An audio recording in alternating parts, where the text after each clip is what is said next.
Hello everyone, welcome back to the online help guide. I'll be guiding you on how to tag all friends on Facebook at once in this tutorial. Let's get started. Start by opening Facebook on your device. Tap on What's on Your Mind at the top.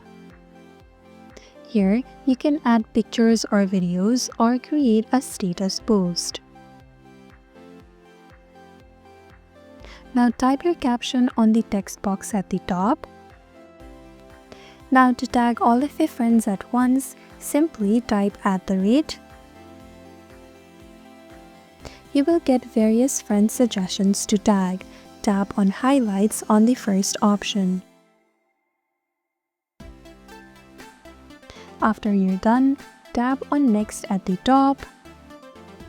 Then tap on Share at the top right.